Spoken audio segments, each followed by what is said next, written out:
Good morning students, कैसे हो सब? मस्ती हो गया, घर में मस्त हो गए? तो चलिए, आप मस्त तो चल रहे, इसके साथ साथ क्या होता है कि जब आप 12th क्लास में जाते हैं तो एक जो आपके जो सीनियर्स होते हैं वो क्या कहते हैं कि आप ऑप्टिक्स से बच के रहना, फिजिक्स से बच के रहना।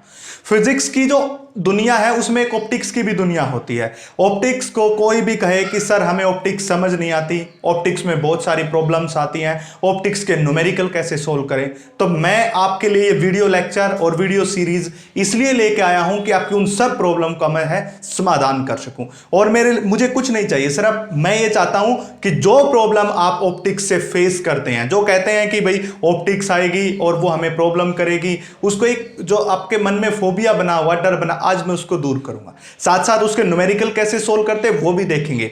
बस आप मजे से वीडियो देखते रहिए और स्किप मत कीजिएगा, कंप्लीट देखिए, क्योंकि अगर 5 या 10 मिनट में, 15 मिनट में अगर कोई फिजिक्स सिखा सकता तो कोई दिक्कत नहीं, फिर हम रहने देंगे। आप मेरे चैनल को भी अनसब्सक्राइब कर देना। बट मैं आपको बता रहा हूं ये ऑप्टिक्स है, आप केवल एक काम करना, मेरे को मैं आप बता रहा हूं, रोज मैं ऑप्टिक्स पढ़ा रहा हूं, सिर्फ एक काम करना हूं। जब भी आप मेरे वीडियो लेक्चर को देखो, 50 मिनट का, 40 मिनट का, 35 मिनट का, 1 घंटे का वीडियो लेक्चर देखा, तुरंत 2 घंटे के बाद आप क्या करो, उसको अपने हाथ से निकाल के देखो, चाहे फिजिक्स का कोई भी पार्ट हो, खासकर ऑप्टिक्स को। उसके बाद मेरे को कमेंट करना कि आपको आ रहे हैं नहीं आ रहे। इसके बाद मैं आपको यह भी बताऊंगा कि कैसे फिजिक्स को याद रखा जाता है। आपको आपने पढ़ लिया, 1 यूनिट पढ़ ली, सर हम दूसरे में पहुंच गए, भूल गए, वो सब मैं सिखाऊंगा। पर उससे पहले आप पहले वीडियो को देखिए, उसके बाद जब आपके एग्जाम्स आएंगे उसके नजदीक मैं एक ऐसी वीडियो भी डालूंगा जो इंपॉर्टेंट क्वेश्चन होंगे आएंगे। तो फिजिक्स की वो दुनिया जिससे मैं अवगत कराने आज तुम्हें आया हूं वो होगी ऑप्टिक्स। ये रही ऑप्टिक्स। देखिए, फिजिक्स की दुनिया में बहुत ही बड़ा काम किया ऑप्टिक्स ने। ऑप्टिक्स का बहुत ही हाथ होता है। सबसे इससे एक अलग थलग बात लूं, अगर हम इससे पहले इलेक्ट्रोडायनामिक्स पढ़ चुके हैं, देखिए वो जिसके अंदर तुम मूविंग चार्ज एंड मैग्नेटिज्म पढ़ते हो, जिसमें इलेक्ट्रोस्टैटिक्स पढ़ते हो, करंट एंड इलेक्ट्रिसिटी पढ़ते हो, वो फैराडेज लॉ के सब ओल बातें, वो आपने कभी देखा नहीं। आपने कभी इलेक्ट्रॉन को देखा है? नहीं देखा। आपने कभी प्रोटॉन को? मैं बोलता हूं बच्चों ये इलेक्ट्रॉन है, मूव कर रहा है, ये दिखाओ ना कहां है इलेक्ट्रॉन, कहां है प्रोटॉन, कभी नहीं देखा हमने। हम सिर्फ एक कंसेप्ट की बात करते हैं कि एक इलेक्ट्रॉन होता है, एक प्रोटॉन होता है, देखा तो हमने है नहीं। पर यहां पे इस जो फिजिक्स की एक खास बात होती है, और वो खास बात क्या है, इसको हमने देखा है। यहां हम किससे डील करेंगे? लाइट से डील करेंगे, जो हमें दिखती है। अब कैसे दिखती है? आप जाइए, आप जैसे ही सुबह उठोगे तो आपसे क्या होगा, सन से एक प्रकाश की पुंज आएगी, प्रकाश की किरण आएगी, प्रकाश की लाइट आएगी। ठीक है, लाइट आएगी। जो लाइट आएगी उसी के बारे में तो डिस्कस करना है। तो ऑप्टिक्स एक इस फिजिक्स की दुनिया की ऐसी ब्रांच होती है जो हमें किसके बारे में बताती है? सिर्फ और सिर्फ लाइट के बारे में बताती है, और उसका इंटरेक्शन बताती है, स्टडी करवाती है लाइट का। अब लाइट हम क्या देखेंगे? लाइट किसी दीवार से टकराई तो क्या होगा, लाइट पानी का इंटरफेस पे पड़ी तो क्या होगा, लाइट ऑयल पे पड़ी तो क्या होगा, ये सब बातें, ये सब स्टडी ऑप्टिक्स कराएगी। तो कंप्लीट वीडियो के साथ बने रहिएगा। और मेरे चैनल को सब्सक्राइब नहीं किया तो MS पथेरिया नाम से चैनल है, सब्सक्राइब कर लीजिए, क्योंकि अब आपकी ऑप्टिक्स की जो प्रॉब्लम है वो खत्म होने वाली है। ऑप्टिक्स का इतना ईजी डेरिवेशन मैं किसी बुक में से रट्टा मार के नहीं लिखता हूं कि रट्टा मारा उतार दिया, नहीं, मैं आपको अंडरस्टैंडिंग और सिखाऊंगा कैसे आप इन चीजों को याद करते हो, और पेपर में, एग्जाम में 10 की 10 यूनिट कैसे याद रखनी है, किसी कंपिटिटिव एग्जाम में 20 की 20 यूनिट कैसे याद रखनी है, कैसे फॉर्मूले याद रखने हैं, सब कुछ बताऊंगा। तो चलिए बात करते हैं अब ऑप्टिक्स की। बातें तो बहुत हो गई हमारी, अब हम ऑप्टिक्स की तरफ चलते हैं। वीडियो का जो टाइम हो चुका स्टार्ट, तो हम ज्यादा टाइम नहीं लेंगे। देखिए, सबसे पहले ऑप्टिक्स क्या होती है? ये फिजिक्स की एक ब्रांच होती है। जैसे फिजिक्स की अलग अलग ब्रांच होती है, मैं बता रहा हूं, थोड़ा सा मैं लिख के नहीं वैसे ही बता रहा हूं, क्योंकि वो आपको हायर फिजिक्स आपको इतना काम नहीं आती। फिजिक्स की अलग अलग ब्रांच होती है, क्वांटम मैकेनिक्स होती है, इलेक्ट्रोडायनामिक्स, इससे पहले आप पढ़ चुके हो 12th क्लास की पहली 4 यूनिट जो इलेक्ट्रोडायनामिक्स में आती है, 5वीं भी इंक्लूड हो जाती है। 6ठी यूनिट, 6th यूनिट आपके 12th क्लास में, ये 6th यूनिट है। और जो ये 6th यूनिट की आप बात कर रहे हैं, इसको कहते हैं ऑप्टिक्स। एक खास बात इस यूनिट की, क्या? ना पिछली 4 से कोई संबंध, ना अगली यूनिटों से कोई संबंध, अपना एक अलग ही रुतबा लेके बेटी अपने आप को एक अलग तरीके से सेटिस्फाइड करती है। उसके बाद चाहे कोई स्टेट बोर्ड हो, चाहे कंपिटिटिव एग्जाम हो, VS का दे रहे हो, IIT का दे रहे हो, एम्स का दे रहे हो, नीट का, सबसे ज्यादा मार्क्स की आती है, बोर्ड में भी सबसे ज्यादा मार्क्स की आती है, हर जगह आती है, पे एक अगला अलग ही रुतबा है। किसी बच्चे को पहली 4 यूनिट आती तो कोई प्रॉब्लम नहीं है, आप इसको देखिए, अलग से समझ आएगी, बस फोकस होना चाहिए। तो ऑप्टिक्स क्या कर दिया है कि फिजिक्स की एक ब्रांच होती है, फिजिक्स की अलग अलग ब्रांच होती हैं, जैसे कि quantum mechanics, nuclear and particle physics, electrodynamics होती है, इसके बाद हमारे पास स्टैटिकल मैकेनिक्स होती है, अलग अलग होते हैं, एटॉमिक एंड मॉलिक्यूलर फिजिक्स होती है, बहुत सारी फिजिक्स होती है, 9 टाइप की फिजिक्स होती है टोटल, जो हम पढ़ते हैं 9 टाइप की फिजिक्स। उसके बाद ये ऑप्टिक्स की एक अलग ब्रांच बना दी जो इस 9 के अंदर इंक्लूड नहीं किया, क्योंकि जब आप हायर फिजिक्स में जाते हो तो आपको ये नहीं मिलती, उसके बाद आपको मिलती है पीएचडी में। अगर आप ग्रेजुएशन करोगे तो आपको ऑप्टिक्स मिलेगी, भर भर के मिलेगी। जब आप पीजी करोगे फिजिक्स से, ऑप्टिक्स का कोई नामो निशान नहीं होगा, कोई आपसे नहीं पूछेगा। फिर उसके बाद आती है पीएचडी। पीएचडी में आप जब जाते हो तो वहां पे ऑप्टिक्स की स्पेशलाइजेशन होती है, अलग से कोर्स होता है ऑप्टिक्स का, ठीक है। तो ऐसे ही क्या होगा, ब्रांच ऑफ फिजिक्स किसकी है ये भाई, ब्रांच ऑफ फिजिक्स। फिजिक्स की एक ऐसी दुनिया है which deals with study of light, जो कि लाइट की स्टडी करवाएगा। खास बात क्या है, लाइट हमने देख रखी है, आपका बल्ब है घर में, जो आप लेके आते हैं, बल्ब लेके आते हैं, वो जलता है तो उससे लाइट निकलती है, वही लाइट की बात कर रहे हैं। With study of light and interaction of light with matter, ठीक है बच्चों, लाइट विद मैटर। इसका मतलब क्या हुआ बच्चों कि सबसे पहले तो गाइस देखिए हम क्या करेंगे कि हम स्टडी करेंगे लाइट की, और फिर उस लाइट का इंट्रैक्शन करवाएंगे मैटर के साथ। यानी कि एक रे ऑफ लाइट आ रही है, हमने उसके वाटर के मीडियम है, जैसे कि मैं थोड़ा सा एग्जांपल दे रहा हूं, जैसे ये एयर है और यहां पे पानी भरा हुआ, पॉन्ड समझ लो, तालाब समझ लो, पॉन्ड होता है ना, ऊपर से सनलाइट आई, इसके ऊपर फॉल्स हुई, तो ये लाइट का और इस इंटरफेस का क्या हुआ, इंटरेक्शन हुआ। ये मैटर था, कोई मैटर कैसा भी हो सकता है, सॉलिड भी, लिक्विड भी, गैस भी।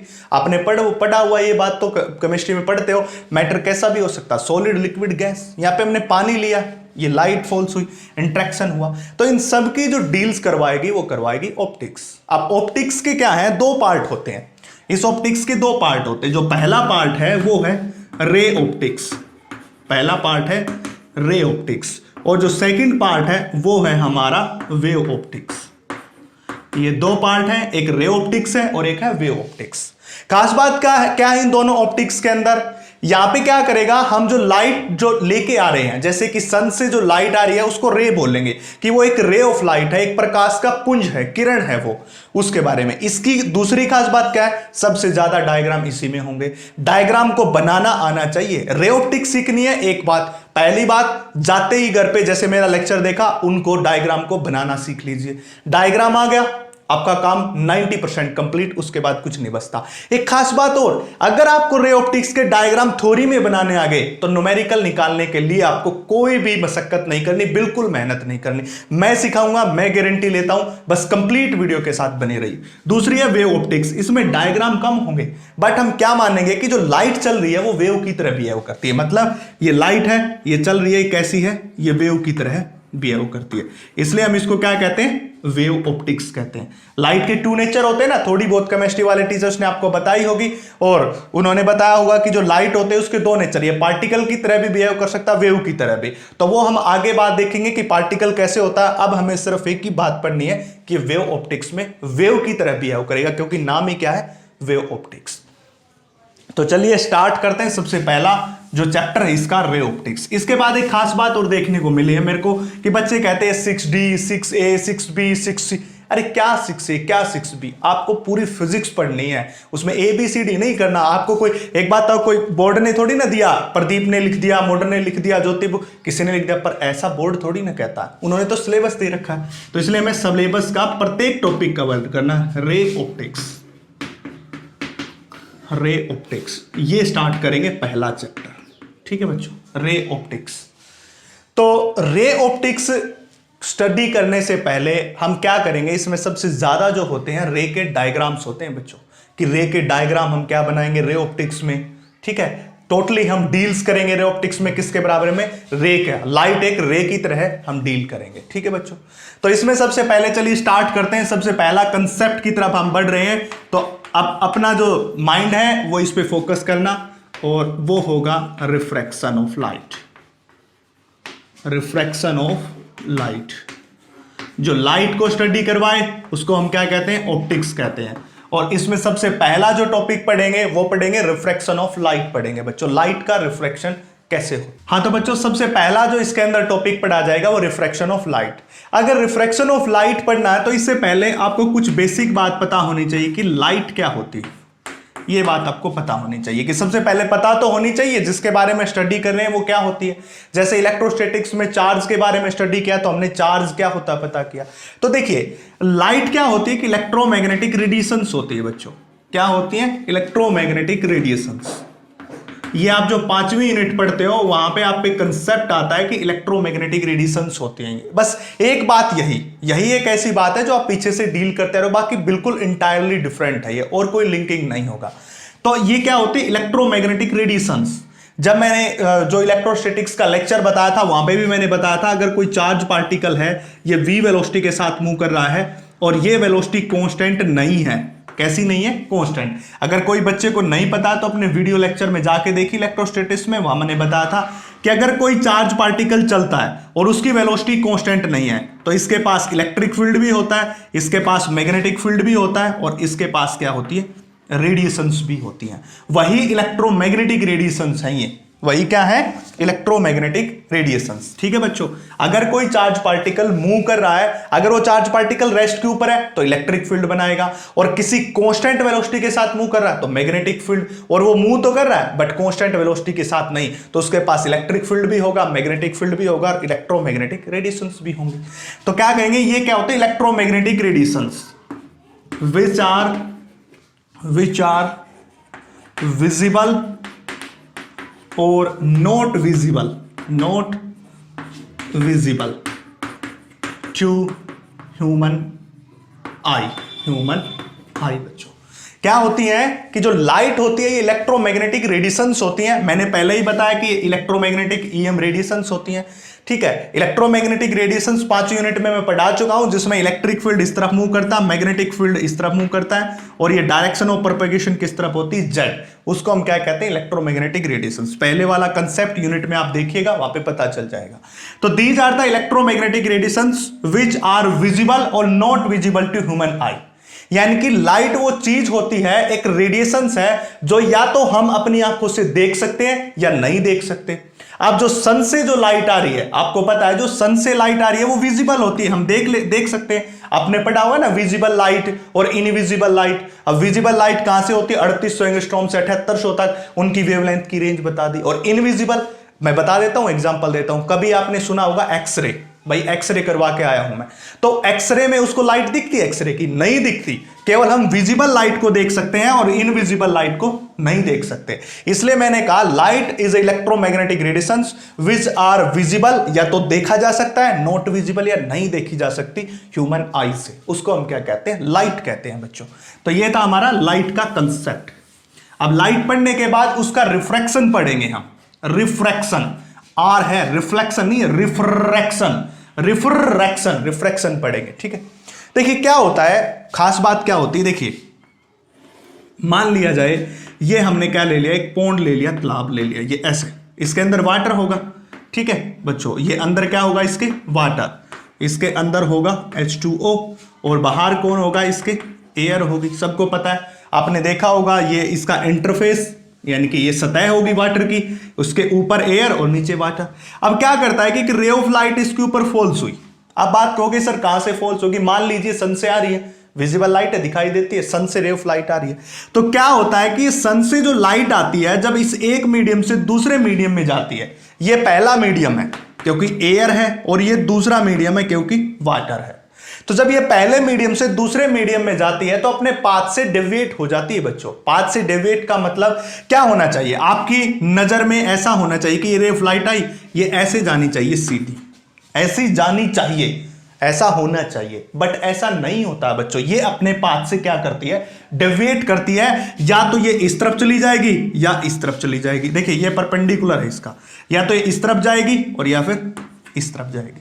क्या बताया मैंने बच्चों, ये एक लाइट की रे आई, लाइट की रे आई, ये रे ऑफ लाइट जो सन से आ रही है इस इंटरफेस पे पड़ी, जिसके नीचे वाटर और ऊपर एयर, ये पहला मीडियम, ये दूसरा मीडियम है। अब क्या होता है कि जब रे ऑफ लाइट इसके ऊपर फॉल्स होती है, या क्या होना चाहिए था, होना ऐसा होना चाहिए था कि ये सीधी जानी चाहिए थी ऐसे, पर ऐसे नहीं जाती है, या तो ये इस तरफ बैंड हो जाती है या इस तरफ बैंड हो जाती है। इसी को क्या कहते हैं, रिफ्रैक्शन ऑफ लाइट। यानी कि अगर सिंपल भाषा में कहूं, बेंडिंग ऑफ लाइट, लाइट का बैंड करना, उसी को हम क्या कहते हैं, रिफ्रैक्शन ऑफ लाइट कहते हैं। ठीक है बच्चों, तो मैं अब इसको डेफिनेशन लिख रहा हूं। ठीक, क्या होगा, देखिए, refraction of light is the phenomena of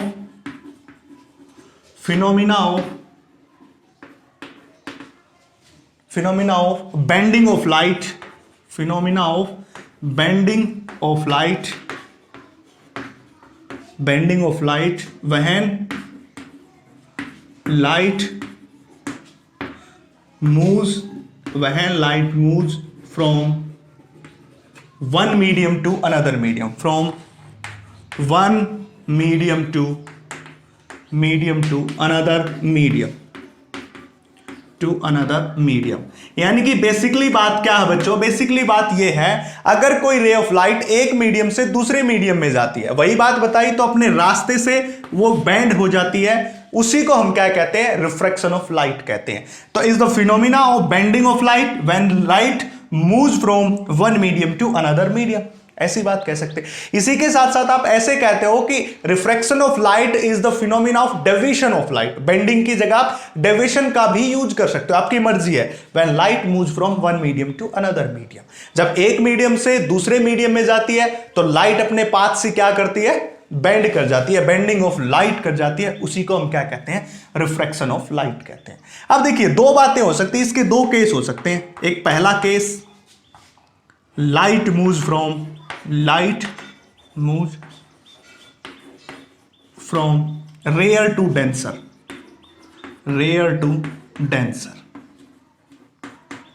पहला केस ये हो सकता है। इसको स्टडी करने से पहले आप सब बच्चों को पता होना चाहिए कि रेयर क्या होता है और डेंसर क्या होता है। अगर आपको ये नहीं पता होगा तो आप समझ नहीं पाएंगे रेयर और डेंसर। देखिए, मैंने क्या बात ली, मैंने ये बात ली, नीचे मैंने वाटर लिया था, वाटर, ये वाटर, नीचे वाटर लिया था, ऊपर क्या लिया था, एयर। अब एक बात बताओ बच्चों मेरे को, इन दोनों में से किसकी डेंसिटी ज्यादा होगी, वाटर की डेंसिटी या एयर की डेंसिटी? और डेंसिटी किसकी ज्यादा होनी चाहिए, वाटर की होगी। जो गाढ़ा, डेंसर का मतलब कितना वो गाढ़ा है, गाढ़ा होता है ना। जैसे आप एक ऑयल को और एक आप शहद को कंपेयर करो, हनी को कंपेयर करो। अब ऑयल क्या होता है, थोड़ा पतला होता है, और जो हनी होता है वो पतला नहीं होता, वो डेंस होता है, उसको गाढ़ा कहते हैं, वो डेंस होता है। तो जो ज्यादा डेंस है उसको डेंसर कहते हैं, और जिसकी डेंसिटी कम उसको रेयर। अब आपको पता है कि जो एयर है उसकी डेंसिटी कम होती है, इसलिए किसका काम करेगा, रेयर मीडियम का काम करेगा। ठीक है, H2O इससे थोड़ा क्या, इस एयर का कंपैरिजन कर रहे हैं, जो मीडियम लेंगे उन्हीं का कंपेयर करेंगे। यहां पे एयर रेयर हो जाएगा और H2O क्या हो जाएगा, डेंसर मीडियम हो जाएगा। क्या बताया मैंने, जिसकी डेंसिटी ज्यादा वो डेंसर, जिसकी डेंसिटी कम वो रेयर। अब एक बात आओ, एयर में से और H2O में किसकी डेंसिटी ज्यादा है, H2O की डेंसिटी, क्योंकि एयर से तो बहुत ज्यादा, वाटर क्या गाढ़ा। जैसे कि हम कंपैरिजन करें ऑयल का और एयर का, इसका हनी का। अब जो ऑयल है वो पतला होता है और हनी होता है वो गाढ़ा होता है, तो मतलब जो ऑयल है वो क्या होगा, रेयर मीडियम, और जो हनी है वो क्या होगा, डेंसर। तो वही बात, यानी कि अब कह रहा है कि light moves from rare to denser medium. मतलब क्या है कि जो लाइट आएगी वो किससे आएगी, रेयर मीडियम से। इस रेयर मीडियम से, एयर से लाइट आएगी, हवा से, और किस में जाएगी, डेंसर में। तो क्या, light moves from rare to denser, मतलब रेयर से चल के किस में जाएगी, डेंसर में। तो ये रेयर से चल पड़ी। अब यहां पे हमें एक काम करना होता है, हमेशा इसके परपेंडिकुलर ड्रॉ करना होता है, नॉर्मल। ये क्या होता है हमारा, नॉर्मल होता है। ये हमेशा ड्रॉ करना आपको, जब भी आप रे का डायग्राम बनाओ, कोई भी डायग्राम बनाओ पूरी रे ऑप्टिक्स में, आपको नॉर्मल पता होना चाहिए बच्चों। ये ऐसे स्ट्राइक किया तो देखिए, ये पूरा सरफेस, इस सरफेस का नॉर्मल कौन होगा, ये होगा। ये टेढ़ी बन रही है तो आप सीधा बना लीजिए, सीधी होती है रे, यही तो होगा। अरे बच्चों देखिए, ये पूरा सरफेस ऐसे, ये सरफेस रहा, इस सरफेस का तो नॉर्मल यही होगा जो मैंने दिखाया। इसको मैं रख देता हूं, देखिए ये पूरा सरफेस, इस सरफेस का नॉर्मल तो यही है, ये सरफेस रहा, इसका नॉर्मल। तो हमेशा जो सरफेस हमने लिया है उसका नॉर्मल बनाना, ये बना दिया। अब क्या होता है कि रे ऑफ लाइट को होना तो ऐसा था कि सीधा जाए, ऐसा तो होना चाहिए था। मतलब अगर हम जनरल बात करें, जनरल आज तक जो तुमने सोचा होगा, अपने माइंड में सोचा होगा, वह यही सोचा होगा कि ये जो रे ऑफ लाइट जा रही है डायरेक्ट जानी चाहिए थी। ऐसा नहीं होगा बच्चों। ये क्या करेगी, ये टुवर्ड्स द नॉर्मल बेंड कर जाएगी ऐसे। मतलब ये जो बात है ऐसा जाना चाहिए था। ये बात क्या है, गलत। मैंने गलत का साइन आप भी लगा सकते हो, ये सही है, इस तरफ रे ऑफ लाइट जाएगी। अब फिर से बता रहा हूं, जब लाइट मूव करती है रेयर टू डेंसर, ठीक है, तो रेयर से डेंसर में गई, क्या होना चाहिए था, होना ऐसा चाहिए था कि सीधी जाए, बट सीधी नहीं जाएगी, ये नॉर्मल की तरफ, ये क्या है, नॉर्मल की तरफ बेंड करेगी। नॉर्मल की तरफ क्या करेगी, बेंड। और मैंने पहले ही बताया था रिफ्रैक्शन तो फिनोमिना ही किसका, बेंडिंग ऑफ लाइट का, तो इसकी तरफ बेंड करेगी। ठीक है बच्चों, अब जो नॉर्मल, देखिए अब इसके बाद कुछ बातें हैं जो छोटी छोटी बातें वो बताता हूं। देखिए ये रे इस सरफेस के ऊपर, ये पूरा सरफेस, ये हो गया सरफेस हो गया, ये सरफेस वाटर के साथ और एयर के साथ, ये क्या होगा, इसका सरफेस। ये रे ऑफ लाइट इसके ऊपर इंसिडेंट हुई, इसलिए हम इसको क्या कहेंगे, हम इंसिडेंट रे। क्या कहेंगे बच्चों, इंसिडेंट रे। क्यों, क्योंकि ये रे इसके ऊपर स्ट्राइक करी, इसलिए इसका नाम होगा इंसिडेंट रे। ये जो रे है इससे बैंड होके इस तरफ आई और रिफ्रैक्ट होके आई, या तो बैंड कहो या रिफ्रैक्ट कहो, क्योंकि रिफ्रैक्शन है, तो इसको हम क्या कहेंगे, रिफ्रैक्टेड रे कहेंगे। ठीक है बच्चों, ये क्या बताया, इंसिडेंट रे, और जो बैंड करके आई उस रे को रिफ्रैक्टेड रे कहेंगे। अब जो नॉर्मल और इसके बीच, जो ये नॉर्मल रहा और ये इंसिडेंट रे, देखिए ये है नॉर्मल, ये इंसिडेंट रे, इनके बीच का जो एंगल है उसको कहते हैं एंगल ऑफ इंसिडेंस। क्या कहते हैं, एंगल ऑफ इंसिडेंस। किस किस के बीच का एंगल, नॉर्मल के बीच का और इंसिडेंट रे के बीच का। ठीक है, उसको हम क्या कहते हैं, एंगल ऑफ इंसिडेंस। मैं लिख देता हूं इसको भी, ये हो जाएगा एंगल ऑफ इंसिडेंस होगा। किस किस के बीच, नॉर्मल और इंसिडेंट रे के बीच। इसी प्रकार ये है रिफ्रैक्टेड रे, और ये कौन है, नॉर्मल। इन दोनों के बीच का एंगल होगा, उसको कहते हैं एंगल ऑफ रिफ्रैक्शन। छोटे आर से दिखाते हैं, क्या कहते हैं, एंगल ऑफ रिफ्रैक्शन कहते हैं। ठीक है बच्चों, तो इसका मतलब क्या हुआ, अगर लाइट मूव करती है रेयर मीडियम से डेंसर मीडियम, तो किसकी तरफ बेंड करेगी, नॉर्मल की तरफ बेंड करेगी। ठीक है बच्चों, तो देखिए क्या बताया मैंने, whenever light moves from rare medium to denser medium then it bends towards normal, ये नॉर्मल की तरफ बेंड की। ठीक है, जब कहां से कहां चले, रेयर से डेंसर। ये बातें आपको याद रखनी पड़ेगी, कुछ कुछ बातें जो स्टार्टिंग कर रे ऑप्टिक्स के, इसके बाद आपको क्या हो जाएगी, बिल्कुल इजी हो जाएगी। तो मैं मिटा दूं रिफ्रैक्शन ऑफ लाइट। ठीक है, रे ऑप्टिक्स का पार्ट कर रहे हैं, ये मैं साफ कर देता हूं। अब दूसरा सेकंड केस बताता हूं मैं। ये पहला केस था ना, पर आपको कंपैरिजन करूंगा ना तो समझ आ जाएगा। दूसरा केस है डेंसर टू रेयर। पहला तो हम निकाल लिया था रेयर से डेंसर, दूसरा ये लेंगे, देखिए ये ले लिया, और ये सरफेस। अब हमने ऊपर वाटर मान लिया, जैसे कि ये क्या मान लिया, वाटर, और नीचे मान ली एयर। नीचे क्या मान लिया, एयर, उसका उल्टा कर दिया, और ऊपर क्या मान लिया, H2O मान लिया। अब इस सरफेस का नॉर्मल कौन होगा, ये ड्रॉ कर दिया, इस सरफेस का नॉर्मल, ये लिख दिया नॉर्मल। हमेशा जिस सरफेस के ऊपर लाइट इंसिडेंट करानी उसका हमने क्या लेना, नॉर्मल लेना। मैं इसको भी यहां से साफ कर देता हूं, ये पहला केस था, याद रखिएगा। ठीक है, अब क्या होगी, देखिए रे ऑफ लाइट कहां से चली बच्चों, रे ऑफ लाइट चली किससे, डेंसर मीडियम से। H2O किसका काम करेगा, डेंसर का, और ये किसका काम करेगा, रेयर का। और हमें जाना कहां, डेंसर से चल के रेयर में जाना, तो डेंसर से चली रे ऑफ लाइट और किस में जाएगी, रेयर में। अभी भी बताया, जिसकी डेंसिटी ज्यादा वो डेंसर मीडियम, जिसकी डेंसिटी कम वो रेयर मीडियम। H2O की डेंसिटी ज्यादा इसलिए डेंसर मीडियम, एयर की डेंसिटी कम इसलिए रेयर मीडियम। अब हमें जाना कहां, डेंसर टू रेयर। ये पहला केस था रेयर टू डेंसर का, रेयर टू डेंसर। दूसरा केस है डेंसर टू रेयर, तो डेंसर मीडियम। अब जो ये नॉर्मल, इस रे का नाम क्या बताया मैंने, इंसिडेंट रे। क्या नाम है इसका, इंसिडेंट रे। ठीक है, इंसिडेंट रे और नॉर्मल के बीच का जो एंगल होता है उसको हम क्या कहते हैं, एंगल ऑफ इंसिडेंस। यहां पे भी बताया था, इंसिडेंट रे और नॉर्मल के बीच का एंगल क्या कहते हैं, इंसिडेंट, एंगल ऑफ इंसिडेंस कहेंगे। अब देखिए इस रे ऑफ लाइट को जाना तो कैसे था, ऐसे सीधा, ऐसे ही जाना चाहिए था कि आई और सीधा गई हमारी तरफ से, बट नहीं, ये बैंड कर जाएगी और बैंड करेगी अवे फ्रॉम द नॉर्मल। कहां से कहां तक बैंड करेगी, अवे फ्रॉम द नॉर्मल। इस नॉर्मल से दूर, ये है नॉर्मल, और नॉर्मल से अवे दूर, देखिए दूर भागी, तो इसका मतलब यहां से क्या समझ आया, अगर मैं रेयर से डेंसर में जाता हूं तो रे ऑफ लाइट किस तरफ बेंड करती है, नॉर्मल की तरफ। अगर मैं डेंसर टू रेयर की तरफ जाता हूं तो किस तरफ बेंड करती है, अवे फ्रॉम द नॉर्मल। तो रिफ्रैक्शन का जो फिनोमिना समझ आया, उसमें क्या होता है, सबसे पहले रिफ्रैक्शन होता है बेंडिंग ऑफ लाइट। क्यों होती है, जब एक मीडियम से दूसरे मीडियम में जाते हैं तो लाइट का बेंडिंग होता है।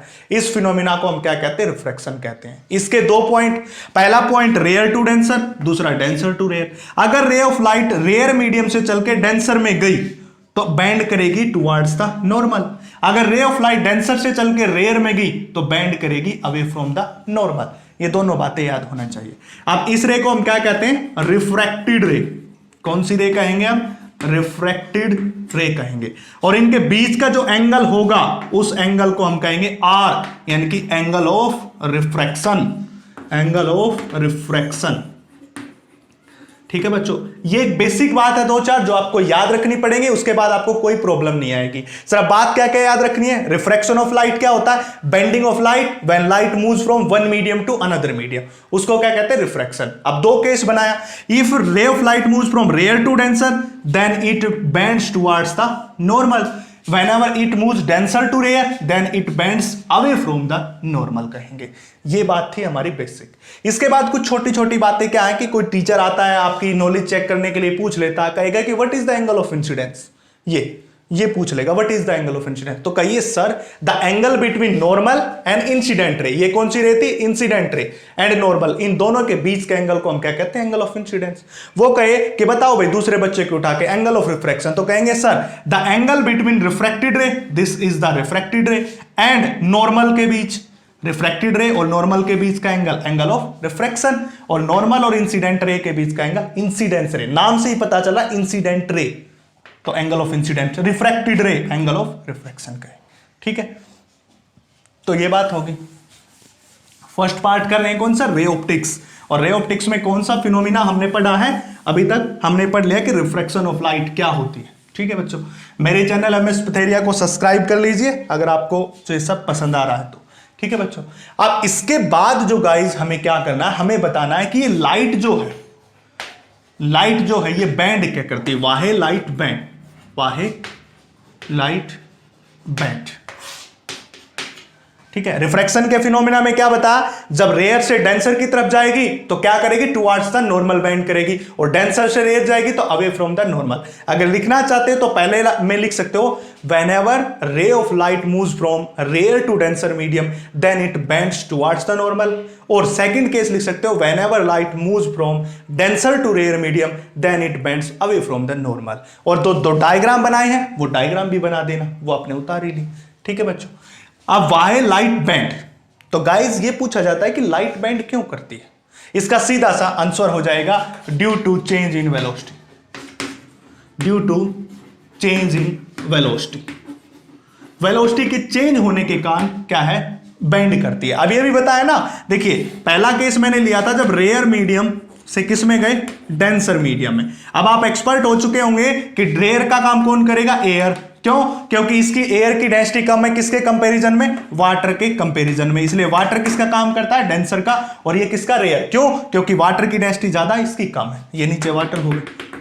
ठीक है, अब देखिए रेयर, इसका एक नॉर्मल बनाते हैं हमेशा, ये नॉर्मल बना दिया, एन से लिख दिया नॉर्मल। अब जब इसके ऊपर रे ऑफ लाइट इंसिडेंट करती है तो ये क्या होनी चाहिए थी, जानी तो सीधी चाहिए थी, बिल्कुल सीधी जाए, बट हम कहां से कहां जा रहे हैं, रेयर से डेंसर, तो बैंड किस तरफ कर जाएगी, नॉर्मल की तरफ। This is the angle of incidence, this is the angle of refraction.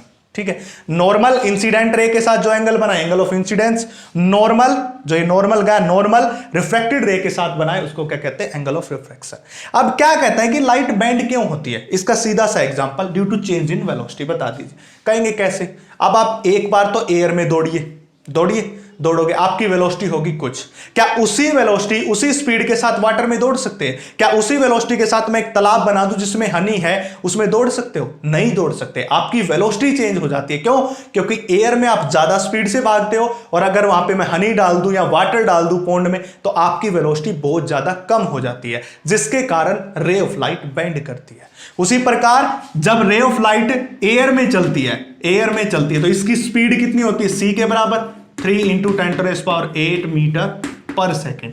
अगर यही किस में चले, H2O में चले, तो C जो है इसकी वो वेलोसिटी है वो कम हो जाती है किससे, C से। अब यहां पे तो C इतना था, बट यहां पे H2O के अंदर इसकी वेलोसिटी C से क्या होती है, कम होती है, मतलब इससे कम होती है, 3 × 10⁸ मीटर पर सेकंड से कम हो जाती है। इसीलिए मैं कहता हूं कि जब रे ऑफ लाइट एक मीडियम से दूसरे मीडियम में जाती है तो वो क्या करती है, बेंड हो जाती है। आप कहोगे सर ठीक है, रेयर मीडियम से चले थे, डेंसर में गए, और हमें पता जब रेयर से डेंसर में जाते तो टुवर्ड्स द नॉर्मल बेंड करता है, वेलोसिटी घट गई और ये बेंड किया। तब क्या, जब डेंसर से रेयर में जाए तो कर लो सर, वो भी कर लेते हैं बच्चों। देखिए ये मैंने ले लिया एक इंटरफेस, ऊपर मैंने कौन ले लिया, H2O, अब H2O और नीचे लिया एयर।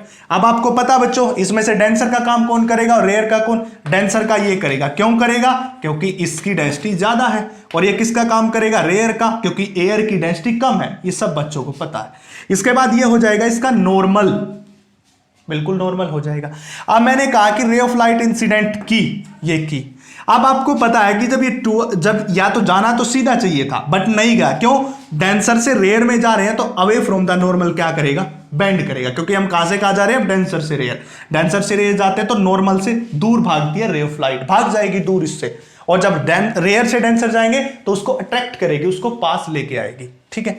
अब ये एंगल ऑफ इंसिडेंस, क्योंकि ये नॉर्मल और इंसिडेंट रे के साथ है।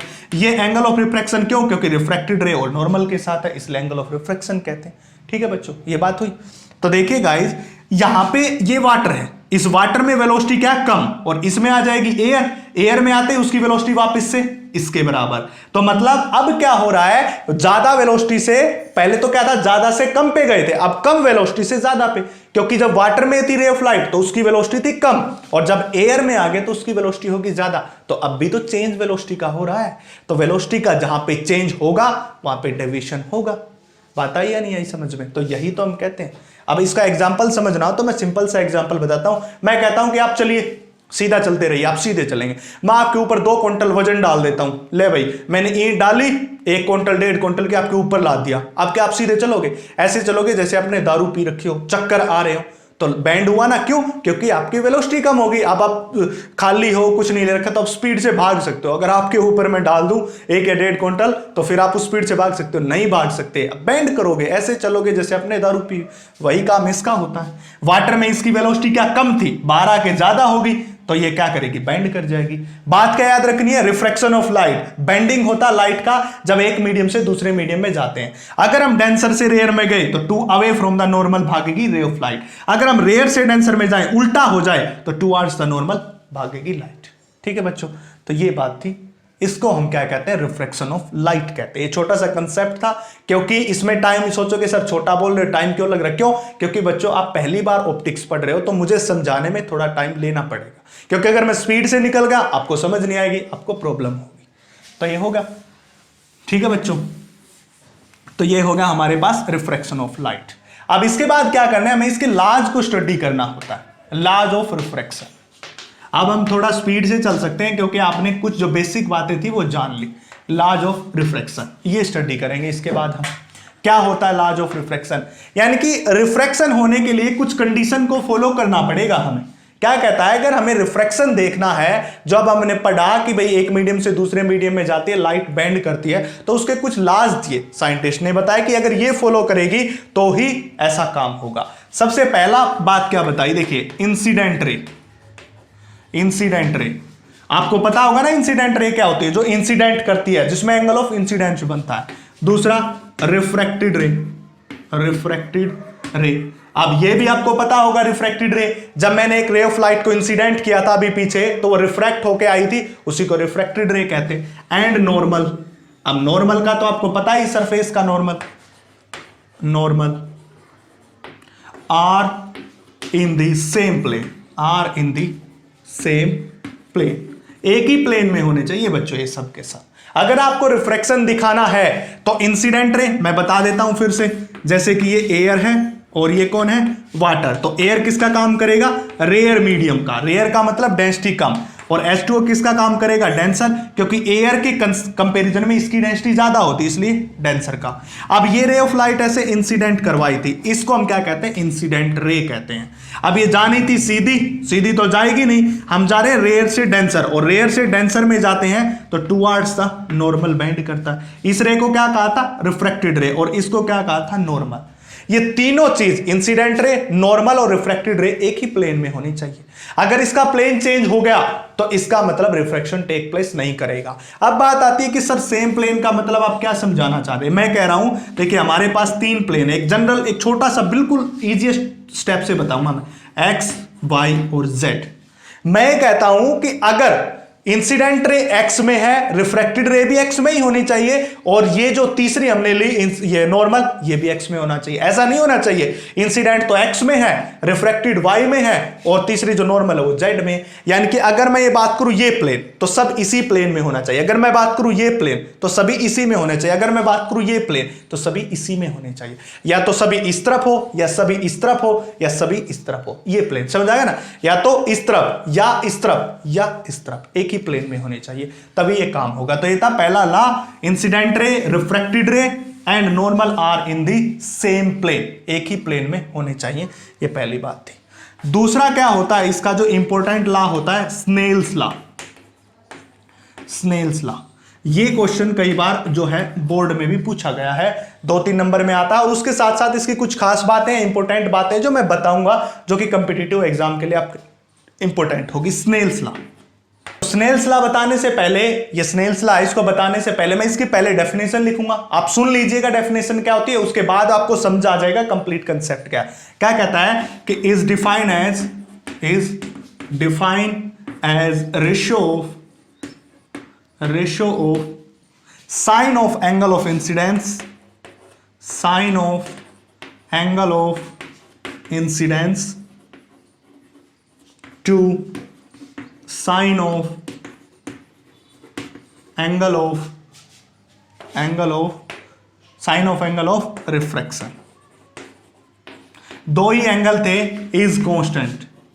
हमारे पास हमेशा दो ही एंगल लिए थे, एक एंगल ऑफ इंसिडेंस लिया था, कौन था, नॉर्मल और इंसिडेंट रे के बीच, दूसरा लिया था रिफ्रैक्शन एंगल, जो किसके बीच था, नॉर्मल और रिफ्रैक्टेड रे। अगर मैं उनका साइन लूं, ratio of sine of angle of incidence to sine of angle of refraction is constant, ये क्या कहता था, स्नेल्स लॉ। ये स्नेल्स लॉ ने डेफिनेशन दी। अब क्या कहता है कि कैसे होता है वो बात हम देखेंगे। ये इसने डेफिनेशन तो दे दी, ये पहला लॉ मैं इसको यहां से क्लियर कर रहा हूं, ठीक है। ये डेफिनेशन तो इसने दे दी, अब हुआ कैसे होगा ये बात मैं बताता हूं, ठीक है बच्चों। कैसे हुआ होगा, देखिए सबसे पहले मैंने क्या मानना पड़ेगा, वही एक रे डायग्राम। सबसे पहला हमारा काम होगा रे डायग्राम को, ये हमने ले लिया रे डायग्राम, ठीक है। अब नीचे मैं क्या ले रहा हूं, H2O, और ऊपर मैं क्या ले रहा हूं, Ar, ठीक है। H2O ले लिया, H2O का मतलब नीचे क्या है, पानी है, नीचे ये पानी है बहुत सारा, ठीक है। अब ये तो काम करेगा किसका, डेंसर का, आप सबको पता है डेंसर मीडियम का काम करेगा, क्योंकि डेंसिटी ज्यादा है एयर से। और ये किसका काम करेगा, रेयर का करेगा। इसके साथ इसके बाद हमारा काम क्या होता है, नॉर्मल बनाना। ये सारे स्टेप याद होने चाहिए आपको। एक इंटरफेस बनाते हैं, इसके बाद हम क्या करते हैं, नॉर्मल का कंस्ट्रक्ट करते हैं, नॉर्मल बना दिया। अब हम क्या करेंगे, एक रे ऑफ लाइट को इंसिडेंट कराएंगे, ये करा दी, और इसके बीच का जो एंगल होगा उसको एंगल ऑफ इंसिडेंस। इस मीडियम को मैं फर्स्ट कह देता हूं, इस मीडियम को मैं सेकंड, क्योंकि वो पहला मीडियम है, ये दूसरा मीडियम है, दोनों अलग अलग मीडियम है। इस रे का नाम क्या था, इंसिडेंट रे। कौन सी रे होती है ये, इंसिडेंट रे। अब क्या होना चाहिए कि रे ऑफ लाइट तो सीधी आनी चाहिए, ऐसा ही होना चाहिए ना कि रे ऑफ लाइट सीधी आनी चाहिए हमारे साथ, पर नहीं, क्योंकि हम रेयर से डेंसर में जा रहे हैं तो टुवर्ड्स द नॉर्मल बेंड करेंगे। ये बात मैं बता रहा हूं, कई बच्चे क्या करते हैं, बीच बीच में स्केप कर देते हैं, फिर यहां पे आके उनको पता नहीं चलता। ये कैसी बात बताई, ये पहले ही बता चुका, जब रेयर से डेंसर में आते हैं तो टुवर्ड्स द नॉर्मल बेंड करती है। अगर मैं डेंसर से रेयर में जाऊं, इसका उल्टा करूं तो away from the normal bend करती है। और इस एंगल को हम क्या कहेंगे, angle of refraction. This is the angle of incidence, और ये एंगल ऑफ रिफ्रैक्शन, रिफ्रैक्शन। दो एंगल हो गए, एक एंगल ऑफ इंसिडेंस और एक एंगल ऑफ रिफ्रैक्शन हो गया। ठीक है बच्चों, अब ये पहला मीडियम था, ये दूसरा मीडियम था। ये बातें इतनी आपको समझ आ गई, ये डायग्राम समझ आ गया। इसके बाद आप यहाँ पे थोड़ा सा फोकस करना पड़ेगा, क्योंकि एक्चुअल में जो पूरी ऑप्टिक्स चलेगी वो अब जो निकालूंगा ना, ये स्नेल्स लॉ, इसका एक फॉर्मूला आएगा, उस पर चलेगी सारी। इसलिए इस बात को आपको फोकस करना होगा। तो क्या होता है कि देखिए H2O है, ये सेकंड मीडियम, ये फर्स्ट मीडियम माना। तो हम क्या कर रहे हैं, फर्स्ट मीडियम से सेकंड में जा रहे हैं, यानी कि हमने पहले मीडियम से चले थे और सेकंड में जा रहे हैं। तो हम यहां पे क्या लिखते हैं, ऐसा लिखते हैं कि mu of 2 with respect to 1। अब आप सोचोगे सर ये एक नई बकवास क्या आ गई, म्यू एक क्या चीज आ गई है? ये होती है बच्चों रिफ्रैक्टिव इंडेक्स होती है। क्या होती है ये? Refractive index. आज तक जो तुम सुनते आए थे रिफ्रैक्टिव इंडेक्स एक इनर्शियल क्वांटिटी होती है, वो ये रिफ्रैक्टिव इंडेक्स है। क्या होती है, क्या डेफिनेशन होती है, वो ये समझाने के बाद मैं आप बताऊंगा। बस आप जस्ट याद रख लीजिए कि ये क्या है, रिफ्रैक्टिव इंडेक्स है। डराने वाली चीज नहीं है, ये कोई ज्यादा बड़ी बात नहीं है। कभी आप ये सोच रहे हो कि फिजिक्स बहुत बड़ी बात है, ये छोटी सी बात है। इसको आप बस फोकस कीजिए, आप डरिए मत, फोबिया मत। छोटी सी बात अभी एक्सप्लेन कर देंगे, देखते जाना। तो मैं देखिए क्या होगा, म्यू जैसे कि हमने पहले मीडियम से, ये बात ध्यान से सुनना, हम पहले मीडियम से चल के दूसरे में जा रहे हैं, तो हम क्या लिखते हैं, जिसमें जा रहे हैं वो नीचे और जिससे चले हैं वो ऊपर। हमेशा यही काम करना, आगे बहुत सारे काम करेंगे हम ऐसे। याद रखना, जिससे हम जा रहे हैं, जिसमें गए हैं उसको नीचे, और जिससे चले हैं वो, हम 1 से चले थे ऊपर, 2 में आए हैं नीचे। इसके बाद सेकेंड स्टेप, बराबर का निशान लगाओ, फिर लिख दो mu of 2 by mu of 1, यानी कि μ2 ऊपर और ये μ1 था नीचे, क्योंकि दो है यहां पे रिफ्रैक्टिव इंडेक्स। इसका अलग होगा, इसका अलग होगा, इसलिए हमने क्या लिखा, μ2 ऊपर μ1 नीचे। इसके बाद अगला जो स्टेप है वो क्या लिख दो, साइन बाय साइन लिख के छोड़ दो। ये मैं साफ कर देता हूं बच्चों, यहां से ये सब बातें मैं बता देता हूं। ये फर्स्ट मीडियम है, सेकेंड है, ये डेंसर मीडियम का काम करेगा और ये रेयर का काम करेगा। ठीक है, ऐसे। तो साइन बाय साइन लिख के छोड़ना। पहले स्टेप में क्या बताया, पहला स्टेप में ये बताया कि जिस मीडियम में जा रहे हैं उसको नीचे, 2 में जा रहे हैं, किससे चले थे, 1 से mu of 2 with respect to 1। फिर लिखेंगे म्यू ऑफ 2 बाय म्यू1, यानी कि इसको ऊपर इसको नीचे, फिर साइन बाय साइन। अब इसके बाद क्या करना, जो दूसरे मीडियम में एंगल होगा उसको नीचे, जो पहले मीडियम में एंगल होगा वो ऊपर, क्रॉस मल्टीप्लाई करनी एंगल की। ये बात सीखनी बहुत जरूरी, क्योंकि पूरी ऑप्टिक्स इसी पे चलेगी। क्या बताया मैंने, जो दूसरी के अंदर एंगल नीचे, फर्स्ट के अंदर एंगल ऊपर। अब एक बताओ, दूसरा मीडियम ये रहा, इसके अंदर एंगल कौन है, R, तो इसको नीचे ये लिख दिया। पहला मीडियम कौन है, ये रहा, इसके अंदर एंगल कौन है, I, ये रहा, तो ये ऊपर। समझ आई ना बात। मैंने क्या कहा, जो दूसरे मीडियम एंगल है वो नीचे, दूसरे में तो R है दिख रहा है, उसको नीचे। पहले मीडियम है ऊपर, क्रॉस मल्टीप्लाई करने, तो पहले में तो I है, वो ऊपर, साइन I बाय में साइन R। तो ये जो टोटल है, ये टोटल है वो किसके बराबर हो जाएगा, कांस्टेंट के बराबर हो जाएगा। और उस कांस्टेंट का नाम क्या है, रिफ्रैक्टिव इंडेक्स। क्या नाम है उसका, रिफ्रैक्टिव इंडेक्स। मतलब इससे ये आया mu of 2 with respect to 1 is equal to, मैं देखिए अब मैं इसको और थोड़ा सा और अच्छे से आपको सोल्व कर देता हूं। मैं इसको साफ करके देखिए, mu of 2 by mu sine I by sine R। देखिए म्यू ऑफ 2 वाटर ही लिया था ना, तो मैं क्या मानता हूं कि म्यू ऑफ जो 2 है वो किसके बराबर है, म्यू। क्योंकि हमें नहीं पता कि वाटर का रिफ्रैक्टिव इंडेक्स कितना है। ये म्यू क्या क्वांटिटी आई बच्चों, रिफ्रैक्टिव इंडेक्स आई, और क्या होती है डिफाइन कर देंगे आगे। तो हमें क्या है, हमें नहीं पता कि वाटर का कितना रिफ्रैक्टिव इंडेक्स। हमें कोई याद थोड़ी ना रखना, कितने के याद करेंगे, कोई वाटर है, कोई ऑयल है, कोई हनी है, ऐसा थोड़ी ना, पागल थोड़ी ना होना है, उनको याद थोड़ी ना करना। हम मान लेते कि म्यू, हमें नहीं पता भाई, नहीं पता हमें, हम बच्चों बोल दो हमें नहीं पता, तो हमने मान लिया म्यू। अब दूसरा लेंगे म्यू फर्स्ट, पहला मीडियम कौन है, एयर है, पहले ही बताया था एयर है पहला मीडियम, और एयर का रिफ्रैक्टिव इंडेक्स हमेशा 1 होता है। याद रखना ये बात, एयर का रिफ्रैक्टिव इंडेक्स कितना होता है, 1। वाटर का, ऑयल का, ग्रीस का, हनी का हमें नहीं पता, ना हमें पता करना। सिर्फ हमें एक ही बात पता करनी है कि जो एयर होती है उसका जो रिफ्रैक्टिव इंडेक्स होता है 1। तो म्यू2 की वैल्यू म्यू1 की वैल्यू 1 यहां पे पुट कर दिए। तो म्यू2 की वैल्यू म्यू बाय में 1 करो या ना करो आपकी मर्जी है, इज इक्वल टू में साइन I बाय में साइन R। और ये टोटल किसके बराबर हो गया बच्चों, कांस्टेंट के बराबर। टोटल किसके बराबर हो गया, कांस्टेंट के बराबर। अब समझिए जो मैंने डेफिनेशन लिखी थी स्नेल्स लॉ की, स्नेल्स लॉ की डेफिनेशन लिखी है, is defined as ratio of sine of angle of incidence. ये कौन है, एंगल ऑफ इंसिडेंस, ये कौन है, साई, तो sine of angle of incidence to the sine of angle of refraction, ये लिख रखी है, angle of refraction is constant तो कांस्टेंट के बराबर होगी। क्या बात बताई, जो अब स्नेल्स लॉ की डेफिनेशन थी वेरीफाई होगी। Sine of angle of incidence, ratio of sine of angle of incidence to the sine of angle of refraction, sine of angle of is constant, तो कांस्टेंट के बराबर। अब कई बच्चे क्या करते हैं, कई बच्चे, ये हो गया स्नेल्स लॉ, ये डेफिनेशन थी, ये इसका डेरिवेशन जो छोटा सा आएगा इसको लिख लीजिए, यहां से ऐसे निकाल के सब आपको काम करना।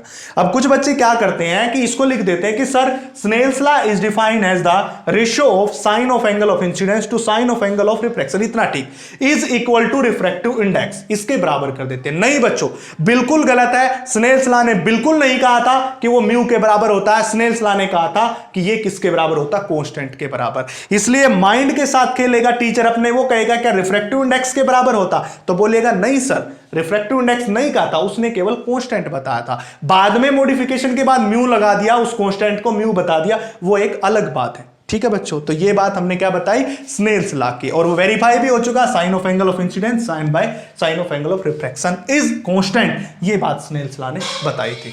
इसके बाद हम क्या करते हैं, इसको क्लियर कर देते हैं, साफ कर देते हैं, इतना आपको पता चल गया होगा। ये था स्नेल्स लॉ। ठीक है बच्चों, तो ये आएगा स्नेल्स लॉ। स्नेल्स लॉ कितना आया, मैं इसको लिख देता हूं, स्नेल्स लॉ आया म्यू, म्यू एक कांस्टेंट है अभी हमारे लिए, हमें नहीं पता है रिफ्रैक्टिव इंडेक्स, हमारे लिए सिर्फ ये कांस्टेंट है, और ऊपर क्या होगा साइन आई, नीचे क्या होगा साइन आर, और टोटल किसके बराबर, कांस्टेंट के बराबर,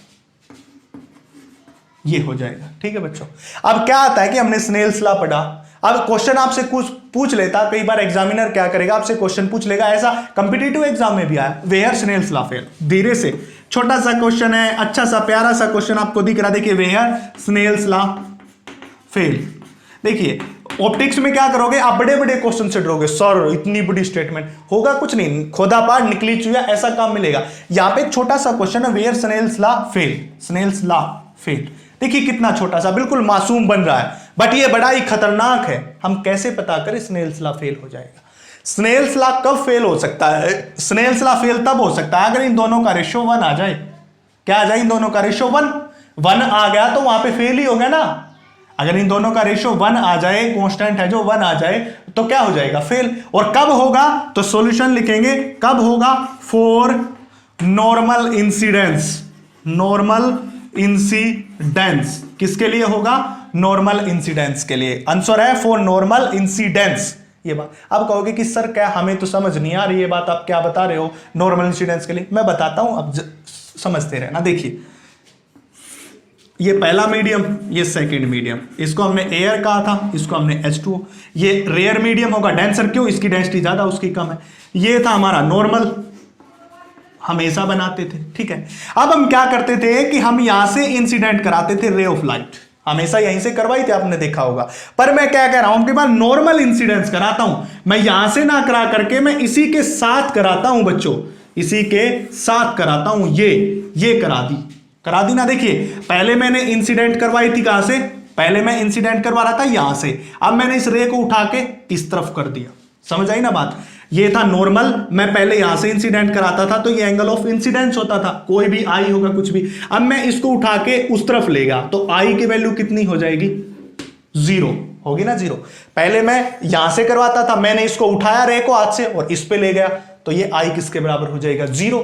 अब 0 के बराबर हो गया, अब रे यहां पे आ गई, अब ये सारा खत्म होगा, क्यों, क्योंकि एंगल ऑफ इंसिडेंस 0 हो चुका है। अब ये रे इसके ऊपर से आ रही है, इसके ऊपर जाएगी तो सीधी ही जाएगी, बैंड नहीं करेगी। अब देखिए एयर से वाटर में जा रहे हैं, मीडियम भी चेंज हो रहा है, स्पीड भी चेंज हो रही है, पर लाइट बैंड नहीं कर रही है। लाइट बैंडिंग होना खत्म हो चुकी है, बंद हो चुकी है। और कब होती है, जब नॉर्मल इंसिडेंस होता है। पहले तो हमने रिफ्रैक्शन पर डाटा कि अगर एक रे ऑफ लाइट दूसरे मीडियम में जाएगी तो अपने पाथ से डेविएट करेगी, बैंड होगी, बट यहां पे बैंड नहीं हो रही। कब, पहले तो हम यहां से इंसिडेंट कर रहे थे, उसको उठा के उस तरफ लेके तो आई की वैल्यू 0, अब बैंड नहीं करेगी, अब उसने बैंड करना बंद कर दिया है। तो इसलिए कहता हूं for normal incidence Snell's law fail. अब देखिए म्यू साइन आई की वैल्यू कितनी, 0, और ये बैंड होके यहां पे आनी थी, ये भी वापस आ गई, तो आर की वैल्यू भी कितनी, 0।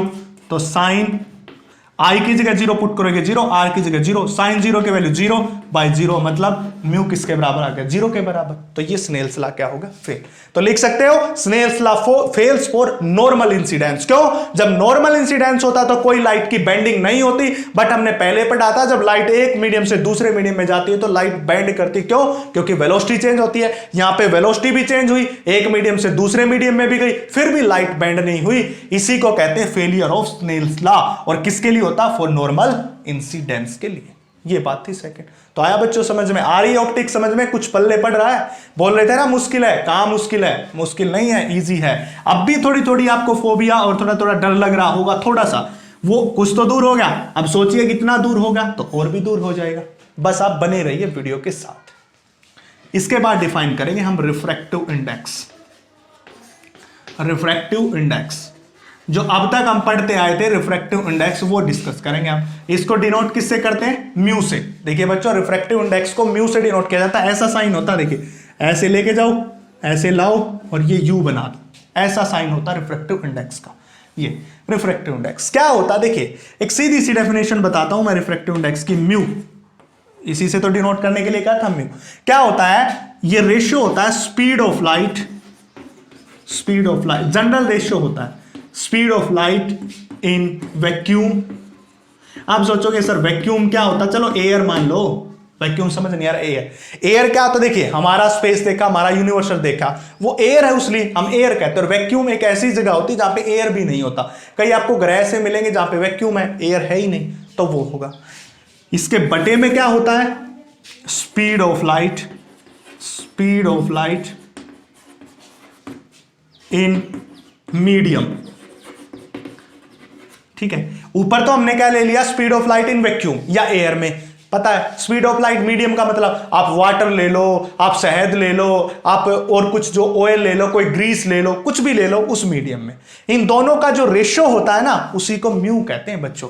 अब देखिए म्यू, अब एक बात बताइए, स्पीड ऑफ लाइट वैक्यूम या एयर में कितनी होती है, सी होती है। सबको पता है कि स्पीड ऑफ लाइट सी होती है वैक्यूम या एयर में। इसके बाद speed of light in medium हम लिख देंगे वी। हमें नहीं पता कितनी, हम इसको वी मान लेते हैं, वी लिख दिया। इसको सी है, इसका तो पता है सी होता है, इसका नहीं पता, इसको वी लिख दिया हमने। ठीक है, तो क्या होगा, म्यू इज इक्वल टू में सी बाय वी, हो गया ना। अभी अभी तो यही डेफिनेशन बताया, इसको डिफाइन करना था हमें, डिफाइन रिफ्रैक्टिव इंडेक्स। तो क्या होगा, अब डेफिनेशन पता चल गई, इजीली लिख सकते हैं। तो refractive index is the ratio of speed of light in vacuum to speed of light in medium. उन दोनों के रेशियो को हम क्या कहते हैं, म्यू कहते हैं। तो क्या लिखेंगे, is define as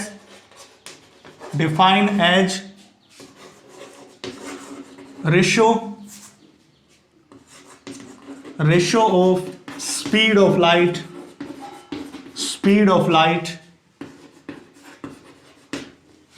in vacuum, और वैक्यूम के साथ साथ इसको मैं क्या लिख सकता हूं, air, to speed of light in medium. इन दोनों के रेशियो को हम क्या कहेंगे, रिफ्रैक्टिव इंडेक्स कहेंगे, जिसको म्यू से डिनोट करते हैं। किस किस के रेशियो को, speed of light in vacuum to speed of light in medium. इन दोनों के रेशियो को हम क्या कहते हैं, रिफ्रैक्टिव इंडेक्स कहते हैं, जिसको म्यू से डिनोट करते हैं। तो म्यू किसके बराबर होगा, सी बाय वी के बराबर होगा। तो ये एक छोटी सी डेफिनेशन थी रिफ्रैक्टिव इंडेक्स की। इसके बाद मैं एक खास बात बताना चाहता हूं, जहां पे मैं रिफ्रैक्टिव इंडेक्स की डेफिनेशन खत्म करूंगा, वहीं पे आपकी एक कंप्लीट यूनिट भी खत्म हो जाएगी। हम 8-10 डेफिनेशन पढ़ेंगे इसकी। ये पहली डेफिनेशन थी, याद रखते जाना, लिख लेना बेसिक। ये पहली डेफिनेशन थी रिफ्रैक्टिव इंडेक्स की, speed of light in vacuum to speed of light in medium. ये पहली डेफिनेशन मैंने इसकी बता दी। तो चलिए इसकी दूसरी डेफिनेशन देखते हैं। तो पहली थी, दूसरी देखते हैं। देखिए दूसरी डेफिनेशन देखते हैं हम रिफ्रैक्टिव इंडेक्स की। रिफ्रैक्टिव इंडेक्स, इसके हम क्या देखते हैं, दूसरी डेफिनेशन। पहली डेफिनेशन तो देख चुके, speed of light in vacuum और air to speed of light in medium.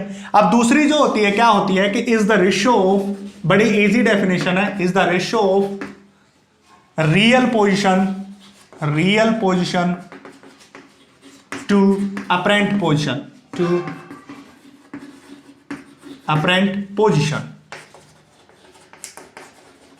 देखिए क्या होता है, म्यू से तो डिनोट करते हैं, सबको पता है इसको म्यू से डिनोट किया जाता है। अब रियल बाय अपरेंट क्या चीज होती है, यही बात बता रहा हूं। बस यहां पे लिख देता हूं मैं, रियल पोजीशन बाय में अपरेंट पोजीशन होती क्या चीज है, कैसे हम इसकी बात करेंगे वो हम बात अभी अभी इस लेक्चर में डिस्कस करने वाले हैं, real position by apparent position. देखिए आपको इसका एक छोटा सा मैं एग्जांपल देता हूं। वो एग्जांपल क्या, आपने देखा होगा कि पेंसिल पानी में टूटी हुई दिखाई देती है, वो इसी का एग्जांपल है बच्चों। आपको देखा होगा कि सिक्का पानी में उठा हुआ दिखाई देता है, ये 10th क्लास में आपने पढ़ा होगा। पानी किस तरह से सिक्का उठाए हुआ दिखाई देना, पेंसिल टूटी हुई दिखाई देना, फिश अपनी अलग पोजीशन के ऊपर दिखाई देना जहां पे होती है, वो सब किसके होते हैं, रिफ्रैक्टिव इंडेक्स, उसी को कहते हैं। उसी से रिलेट किया रियल पोजीशन अपॉन में अपरेंट पोजीशन। अब इसको कैसे समझेंगे देख लीजिए, ठीक है। जैसे कि ये कौन है, H2O, जो किसका काम करेगा, डेंसर का।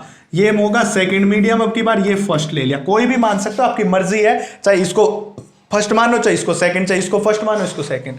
यहां पे ले लिया मैंने एयर, ठीक है। अब क्या है, जैसे कि यहां पे एक फिश है, मैंने ये फिश मान ली, ठीक है, फिश मान ली।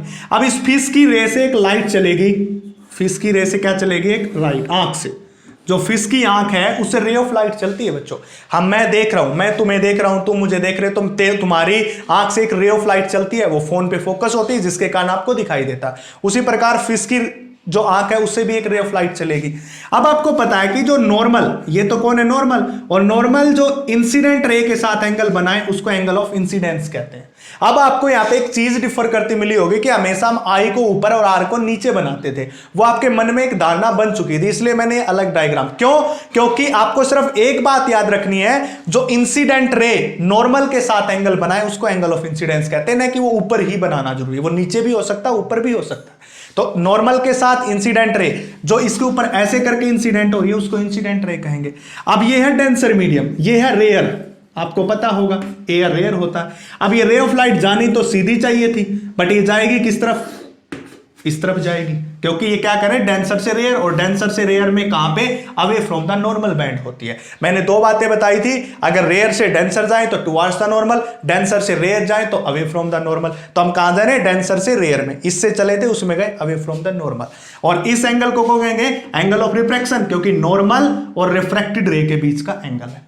अब मैं आपको एक बात बताता हूं बच्चों, क्या आप ऐसे देख सकते हो, मैं कहूं ये दीवार है, ऊपर से मैं इसको थोड़ा सा तोड़ दूं, आपकी हाइट है 5 फुट, जैसे कि आपकी हाइट ये रही, आप यहां पे खड़े हो ऐसे, ये दीवार बना दी 10 फुट की, आप खड़े हो यहां पे, मैं कहता हूं भाई इस तरफ देखो, तो आप ऐसे देख सकते हो, ऐसे आके नहीं देख सकते आप। अगर मैं इसको क्या करूं, अब इस दीवार को इतना तोड़ दूं, आपकी आइडिया आपको अब सीधा दिखाई देगा इस तरफ, क्यों, मैंने इतनी दीवार छोड़ी है, मैं पूरी बना देता तो नहीं दिखता।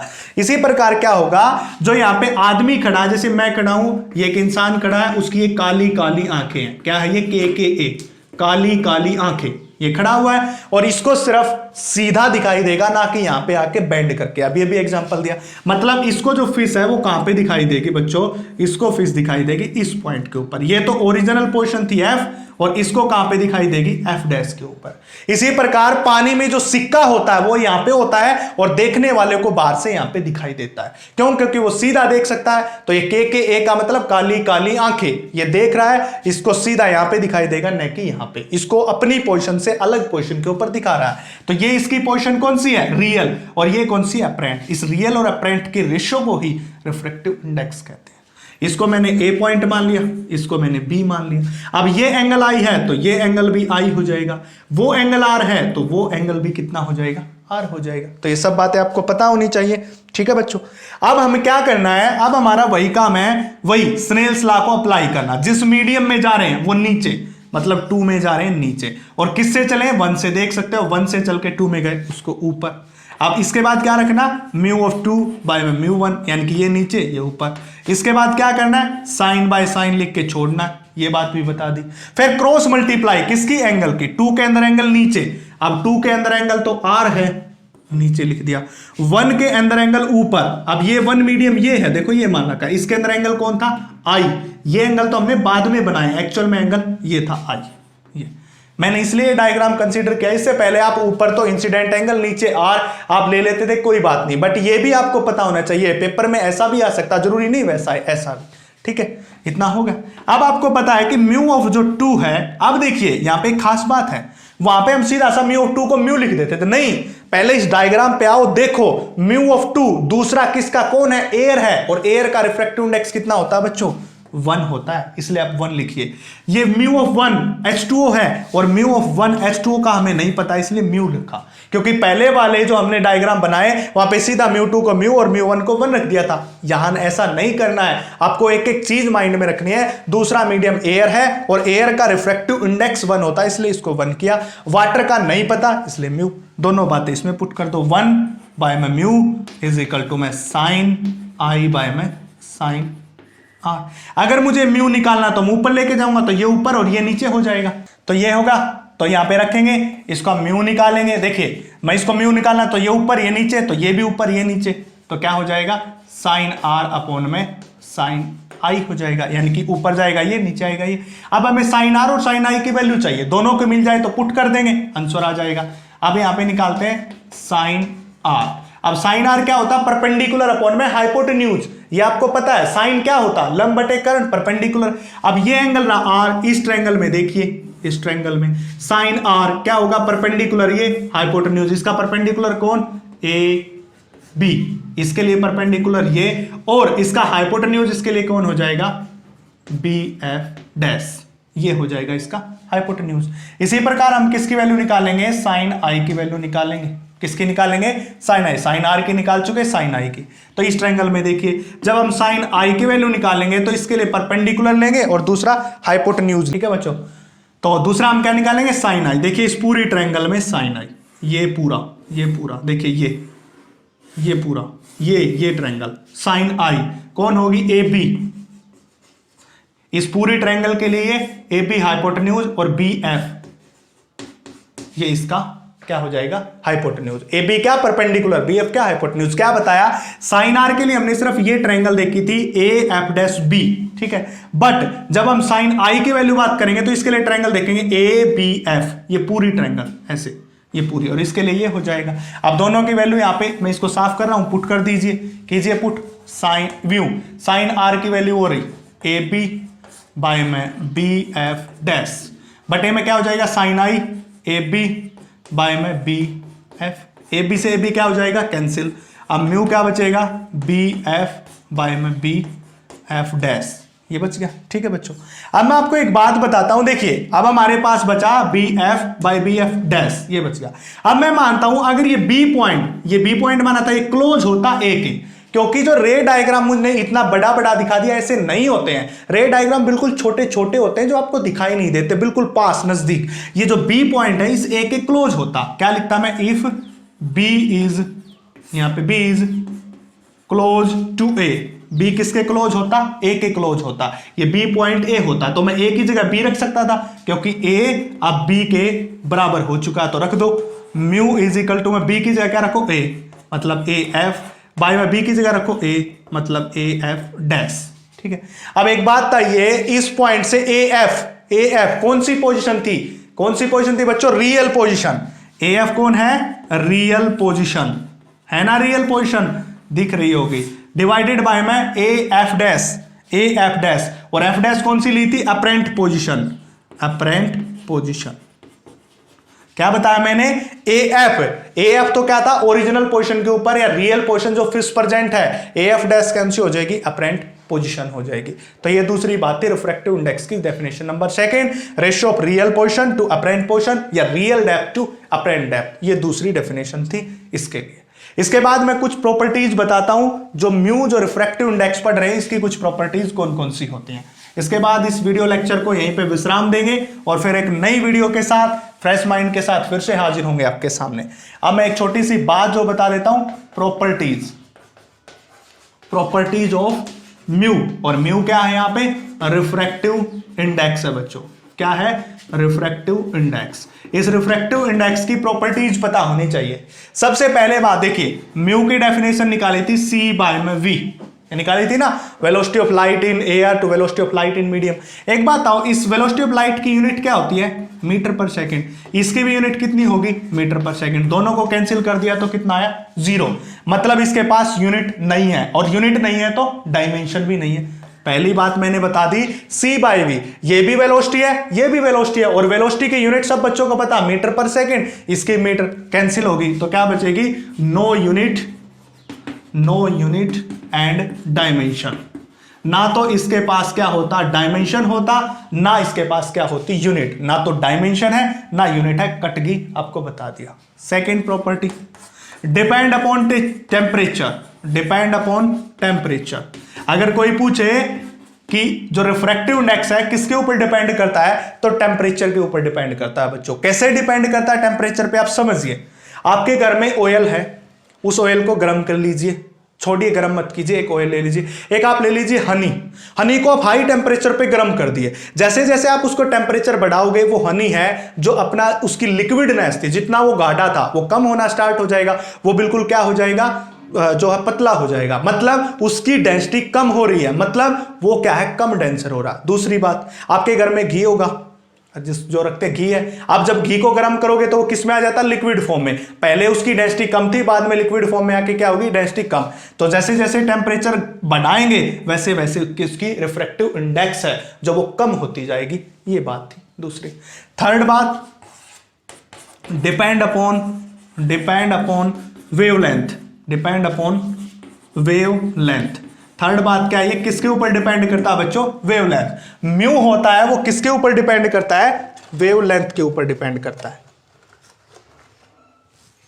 थर्ड बात क्या बताई बच्चों, म्यू डिपेंड अपॉन, ये म्यू रिफ्रैक्टिव इंडेक्स की प्रॉपर्टी चल रही है, तो म्यू डिपेंड अपॉन वेवलेंथ। अब कैसे डिपेंड करता है, एक रिलेशन होता है कोशी रिलेशन। कोशी रिलेशन, ये रिलेशन होता है, इंपॉर्टेंट है, याद रखिए। इसके according mu is equal to में ए प्लस में बी बाय में लैम्डा स्क्वायर। मतलब ए और बी तो कांस्टेंट, हटा दीजिए तो म्यू किसके इनवर्सली प्रोपोर्शनल हुआ, लैम्डा के। वेवलेंथ का मतलब होता है लैम्डा। जिस बच्चे को नहीं पता बता देता हूं, वेवलेंथ जो होती है वो लैम्डा से डिनोट करते हैं। और ये होता है कोशी रिलेशन, इसके according mu inversely proportional to lambda square. मतलब रिफ्रैक्टिव इंडेक्स किसके ऊपर डिपेंड करती है, वेवलेंथ के ऊपर भी डिपेंड करती है। इसके बाद चौथी प्रॉपर्टी, अब म्यू डिपेंड अपॉन कलर।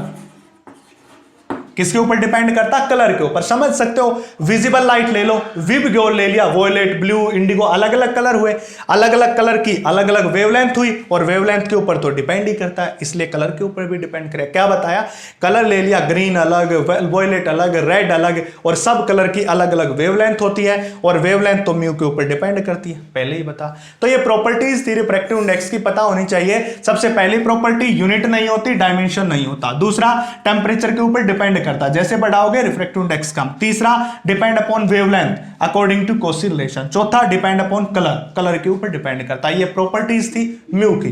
तो मैंने आज डिस्कस किया रिफ्रैक्शन ऑफ लाइट क्या होता है, उसके बाद मैंने म्यू की डेफिनेशन देखी, एक speed of light in vacuum to speed of light in medium, दूसरी definition real depth to apparent depth, और चौथी मैंने ये प्रॉपर्टीज इसकी डिस्कस की। बच्चों, अगर आपको ये सब समझ आ रहा, अच्छा लग रहा है, तो मेरे चैनल को सब्सक्राइब कीजिए। आपको ऐसे ही इजी लैंग्वेज में केमिस्ट्री के लेक्चर भी मिलेंगे, उनको भी इसी YouTube चैनल पे फॉलो कीजिए। और आप एक बार पढ़ोगे तो आपको पता चलेगा कि फिजिक्स और केमिस्ट्री इतनी आसान भी होती है। Thank you.